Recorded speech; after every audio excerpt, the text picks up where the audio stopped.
നമസ്കാരം.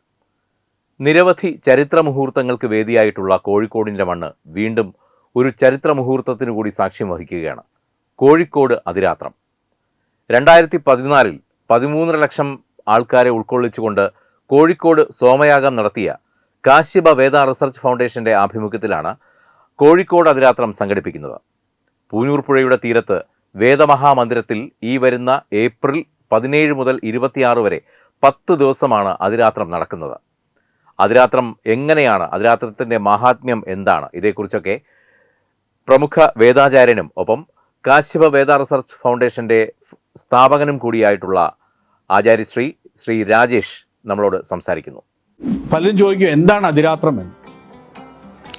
ഈ സോമലത എന്ന അപൂർവമായ ഔഷധ സസ്യത്തെ ഇടിച്ചു പിഴിഞ്ഞ സോമരസം അഗ്നിയിൽ ആഹുതി ചെയ്യുന്ന യാഗങ്ങളെയാണ് നമ്മൾ സോമയാഗങ്ങൾ എന്ന് പൊതുവെ വിളിക്കുന്നത്. ഇതാണ് സോമവള്ളി, ഇതാണ് സോമലത. ഈ സോമയാഗത്തിന് ഏതാണ്ട് ത്രേതായുഗത്തോളം പഴക്കമുണ്ട് എന്നുള്ളതാണ് നമ്മൾ മനസ്സിലാക്കിയിട്ടുള്ളത്. പുരാണങ്ങളിൽ നിന്നും ഇതിഹാസങ്ങളിൽ നിന്നൊക്കെ മനസ്സിലാക്കുന്നത് അങ്ങനെയാണ്. വനവാസ കാലത്ത് ശ്രീരാമനെ കുറിച്ച് സീത ഓർക്കുന്നത് സോമയാഗങ്ങൾ ചെയ്യിക്കുന്നതിൽ തൽപരനായ രാമൻ എന്ന നിലയിലാണ്.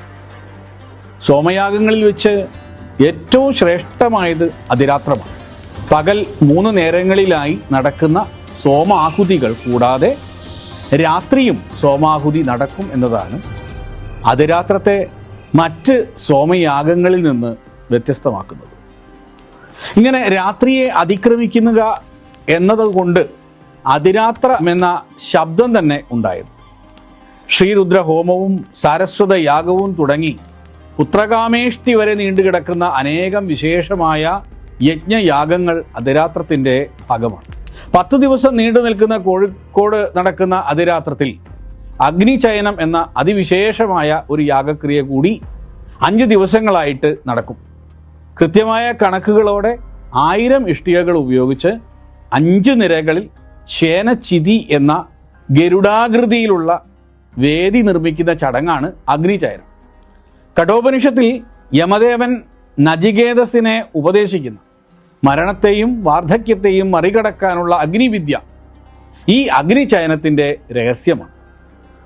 ഇനി സ്വാഭാവികമായൊരു ചോദ്യമുണ്ട്, എന്തിനാണ് നമ്മൾ അതിരാത്രം ചെയ്യുന്നത്? പ്രകൃതിയുടെയും സമൂഹത്തിൻ്റെയും വ്യക്തികൾക്ക് ആധ്യാത്മികമായുള്ള പുനരുജ്ജീവനമാണ് അതിരാത്രത്തിലൂടെ നമുക്ക് കൈവരുന്നത്. കൂടാതെ അതിരാത്രത്തിൻ്റെ ഭാഗമായി നടക്കുന്ന വിവിധങ്ങളായ യജ്ഞങ്ങൾ വിവിധങ്ങളായ ഫലത്തെ കാംക്ഷിച്ച് ചെയ്യുന്നവയാണ്. കേവലം കർമ്മം എന്നതിലുപരിയായിട്ട് അതത് യാഗക്രിയയിൽ മറഞ്ഞിരിക്കുന്ന ആധ്യാത്മികവും പ്രാപഞ്ചികവുമായ രഹസ്യാർത്ഥങ്ങളെ അനാവരണം ചെയ്യുന്നതായിരിക്കും കോഴിക്കോട് അതിരാത്രം. യാഗസംസ്കൃതിയുടെ ഭാഗമായാണ് പ്രാചീന ഭാരതത്തിൽ ഗണിതവും ജ്യോതിശാസ്ത്രവും എല്ലാം വികസിച്ചു വന്നത്. ഈ ശാസ്ത്ര ചരിത്രത്തെ കോഴിക്കോട് അതിരാത്രത്തിൽ പ്രദർശിപ്പിക്കാനും ഞങ്ങൾ ഉദ്ദേശിക്കുന്നുണ്ട്. പ്രാചീനമായ അതിരാത്രയാഗത്തെ ഭാവിയിൽ മറ്റുള്ളവർക്ക് പഠിക്കാൻ പാകത്തിന് പൂർണ്ണമായും ഡോക്യുമെൻ്റ് ചെയ്തത് സൂക്ഷിക്കാനും ഞങ്ങൾ ഉദ്ദേശിക്കുന്നുണ്ട്.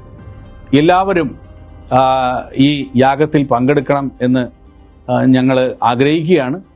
ഏപ്രിൽ 17-ാം തീയതി എല്ലാവരെയും കോഴിക്കോടുള്ള MDH വേദ മഹാമന്ദിരത്തിലേക്ക് അതിരാത്രം നടക്കുന്ന വേദിയിലേക്ക് സുസ്വാഗതം ചെയ്യുന്നു. ഏവർക്കും ഹൃദയംഗമമായ നമസ്കാരം. ഏപ്രിൽ 17 മുതൽ 26 വരെ 10 ദിവസം നീണ്ടു നിൽക്കുന്ന അതിരാത്രത്തിൻ്റെ സമ്പൂർണ്ണ തത്സമയ സംപ്രേഷണം ഒരുക്കുന്നത് തത്വമയി നെറ്റ്വർക്കാണ്. ലോകത്ത് ഏത് കോണിലുമിരുന്ന് ഏതൊരാൾക്കും HD ദൃശ്യമികവിൽ അതിരാത്രത്തിൻ്റെ ഈ സമ്പൂർണ്ണമായ തത്സമയ സംപ്രേഷണം കാണാവുന്നതാണ്. Web desk Tatwamayi news. HIV അണുബാധ സന്തോഷപൂർണമായ ഒരു ജീവിതത്തിന് തടസ്സമല്ല. HIV അണുബാധയ്ക്ക് ഫലപ്രദമായ ചികിത്സ ഇന്ന് ലഭ്യമാണ്. ഇതിന് യഥാസമയം അണുബാധ കണ്ടെത്തുന്നതും കാലേക്കൂട്ടി ചികിത്സ നടത്തേണ്ടതും അത്യാവശ്യമാണ്. സൗജന്യമായ ചികിത്സയും മാർഗനിർദ്ദേശങ്ങളും സർക്കാർ ആശുപത്രികളിലെ ART അഥവാ ഉഷസ് കേന്ദ്രങ്ങളിൽ ലഭ്യമാണ്. ആരോഗ്യ സംരക്ഷണം ഓരോരുത്തരുടെയും ഉത്തരവാദിത്തമാണ്.